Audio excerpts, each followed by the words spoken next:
Women in the Arts, yes please.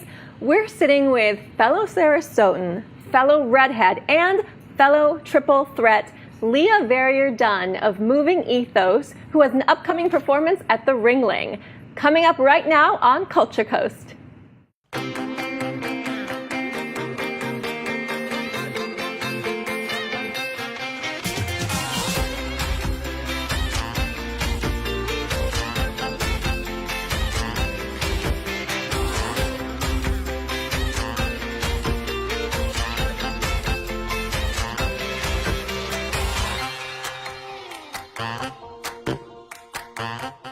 Welcome back to Culture Coast, brought to you by the Arts and Cultural Alliance, with special thank you to our presenting sponsor, Elizabeth Van Riper, Realtor with Michael Saunders and Company.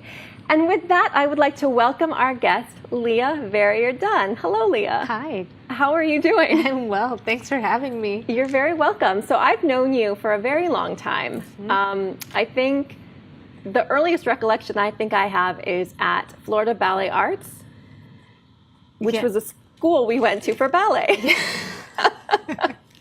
Yes, it was. Yeah, that's where I started my dance training. Right. And now you're on to really impressive things. And then I know we also went to McIntosh Middle School. We did. And Booker High School, which we'll come back to in a second. Okay. So let's just jump right in. You said you got your start in ballet at Florida Ballet Arts. Tell me about your life through dance. So as a child, I was in all of the arts, kind of. I did dance theater at Florida Studio Theater, and then I also did some singing. And it wasn't really until I got to high school that I narrowed my focus to dance a bit more. And I think that's because at the time, that's where my instincts were sort of pulling me. But I always felt a really deep kind of relationship to all of the different art forms. And I think having that background and that exposure is how I kind of got to today, where my work, is very based in movement, but uses a lot of theatrical elements to kind of bring what we're trying to say to life. So it was really great to have that support of my history to help my, visions kind of bloom into what they are now. So you mentioned Booker High School. So how did that make an impact in your training? I know within the VPA program, it was like a very focused, you would spend half of your day working on your art. So how did that, really change your path, I guess? It was huge. I think Booker, like you're saying, is very focused. And if you're inside the VPA program, you kind of know right away if it's something you want to study or not. So it helped define that. And that like you're saying, I was spending half my day or more than that involved and immersed in dance in some way. And at the time, the director of the program, Stephanie Carter, was just a powerful force and mentor in my life, and still is today. She does some advisory work for the company, and I just felt like I had this vast understanding of the dance profession that was kind of far beyond what other people had once I got to college. I just felt kind of beyond where they were entering into college, which was such a benefit because I could swallow up different things, already having a good grasp on what the professional world of dance was like.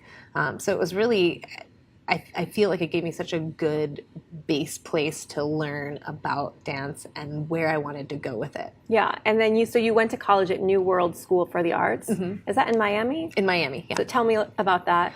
That's even more concentrated than Booker. It's a conservatory, so think of it somewhat like the way Juilliard is structured. You can only study the art form that you pick. So there's no dabbling in other classes. There's no exploring philosophy if you were at a university. It's all dance. So you wake up and you go to school for ballet at 8 o'clock every day for 4 years. And then you just kind of run through different dance academics, different techniques, and your evenings are all rehearsals. So I would be dancing and doing dance things from 8 a.m. until 8 p.m. usually. It's very intense. But right away if you want to be there. Yeah. And certainly, I think an incredible training ground for the rest of your life. And then you actually, so I'm a native, and I decided to stay here. A lot of natives leave. Now, you did decide to come back. So what was that like? So initially, I actually came back kind of unexpectedly. I was had a professional career started in New York, but I was injured and I had to have surgery. So I didn't want to spend money or time living in New York if I couldn't be dancing. So I came home for what I thought was going to be just sort of a 6-month stint. But Courtney Smith, who was the co-founder of Moving Ethos, had actually started working with some people here. And it was around 2007 that we decided, well, why don't we stay here and start this company? Because there's dancers wanting to do things. And, we're such a breeding ground for such brilliant artists. Why run away from it? Why don't we kind of foster that growth here? So that's really what kept me here. And now to see how it's grown over the past decade is just kind of mind-blowing. And then you are married and you have 2 sons. So how has that affected your career in movement? I think, when I just had the first one, I was able to stay, I danced with a company in Miami also, and I was able to stay touring with them, and I just took him with me everywhere I wanted to go, or I needed to go rather. And it shifted even more when the second one came, because then my freedom was a little different, thank goodness I have my parents here, so the childcare would kind of go with me where I needed them. But it certainly, it takes a toll on your body. Childbirth, as any mom knows, kind of reintroduces you to yourself, and you get in that place of who am I and what is this body I'm walking in. But I also think my connection to movement helped me feel like myself faster, and I just stayed committed to finding how I could be involved in dance as quickly as possible, like after giving birth. But I think also just in the nature of the way I make work, my children have a really big influence on what I'm doing, because I believe in bringing my full self to my work, and there's no way that having 2 kids doesn't alter who I am as a person or an artist. Right. And then now within Sarasota, there's all sorts of arts. What is it like specifically being within the dance realm? How do you think Sarasota supports that or doesn't support that? I think that it's still very green. We've had the ballet here for a long time, and we have 2 modern dance companies here, contemporary dance companies here. So that's not a lot. And I think that it's a challenge because there is a sense of newness to it. But what's interesting is that the 3 dance organizations that exist here are really doing very different things, which I think is just going to kind of broaden what we're able to do here and who we're able to convince to come back or to stay here as dance artists. But I do think it's challenging because, for example, the work that I'm doing, it's pretty out there and it's avant-garde and it's a little bit more on the dance theater side of things. So it's not what you're used to seeing when you go to a traditional dance concert. So I think it's harder to get people to bite at first, but once they do, I think it's a really different kind of experience. So what is Girlwoman? Girlwoman is our newest piece that will premiere at the Ringling in April, and it's all about the process of what it's like to be a girl and a woman, and what it is that is the difference between the 2 of those things, and how that's kind of dictated or described in culture. The reason we came up with that title was because we found ourselves stuck in this pattern of calling grown women girls, and we kind of saw that across the board. We were guilty of it, meaning the entire company noticed that we were doing it, but also just in general through culture. And we wondered why that happened for girls and women, and you don't really see that happening for boys and men.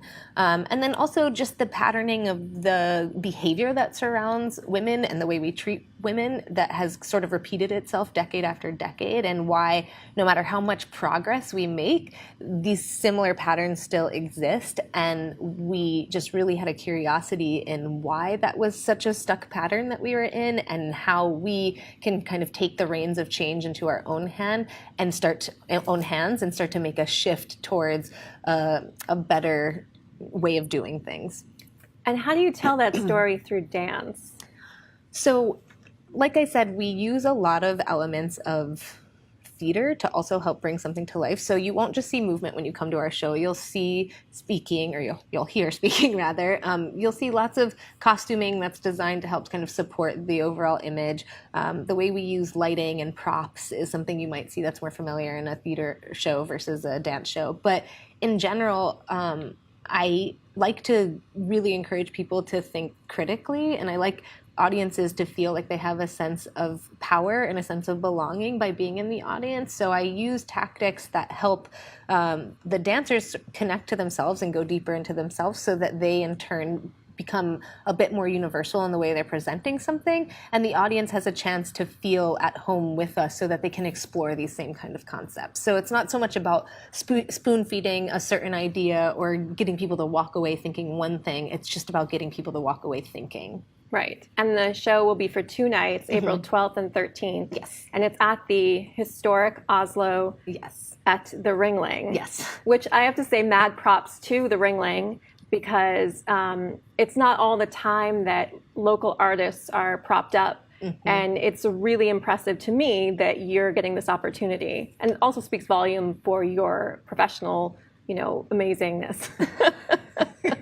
It's a huge opportunity, and I think it says a lot about the Ringling as an organization and what they're trying to do, and that they're really trying to figure out how to not only be an international kind of icon as an arts organization where they're bringing work and artists from different places, but also to say, like, we have a lot of valuable artists in this town. What can we do to support them? And I think this is one of their first sort of attempts at figuring out how to do that for a dance organization.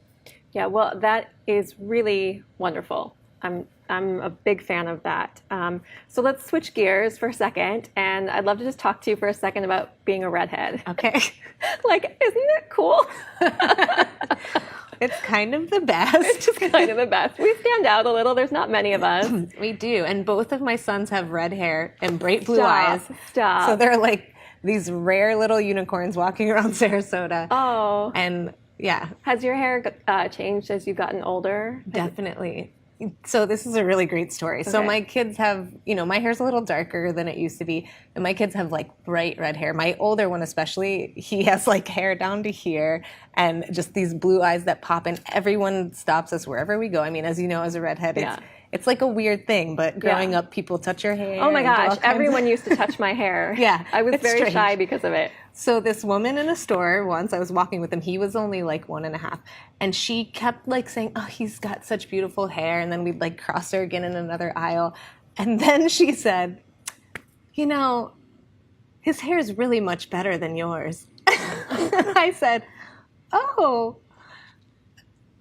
thanks. Like, how do you respond to that? It was like a compliment for him and a real dig for me. That's awful. And I think she's wrong, by the way, because you still have beautiful hair. But it was just really funny because people really, there's this like sense of like, well, you're a redhead, you're kind of rare. I should be able to say whatever I want to say. I don't know. It was a bizarre but very funny experience for me. That is insanely bizarre. Yeah. Last question. Okay. What is one thing you do that has nothing to do with the arts? Well, I love to cook. I'm super into like clean living across the board, so I really like to explore lots of different recipes and figure out how to get my children to eat things. Though I do find, you might be mad at me for saying this because it's not supposed to be involved with the arts, but I find cooking to be somewhat artistic because I feel like it's all kind of improv based, or at least for me, Completely. like there's a little bit of a recipe, but then I'm like a little of this and a little of that. So I feel like it's hard for me to get rid of the artsiness. No, I don't disagree. I think the secret of Culture Coast is everything is the arts. Nothing is not the arts. Yeah. If you look at it in a certain light. Moving Ethos presents Girl Woman, an intimate portrayal of the glamorous and messy nature of being a woman at the historic Oslo at the Ringling on April 12th and 13th. Tickets are available at ringling.org. Thanks for watching, everyone. We'd like to thank Elizabeth Van Riper, our presenting sponsor. She is with Michael Saunders and Company. Elizabeth enriches the real estate experience of her customers with her extensive market knowledge and involvement with Sarasota's diverse cultural landscape. And we'd also like to thank Beautiful You for providing my wardrobe and iStage homes for our awesome set. Our next show is on Thursday, April 18th, and we will be chatting with Carolyn Kaiser of Florida Studio Theater. See you then.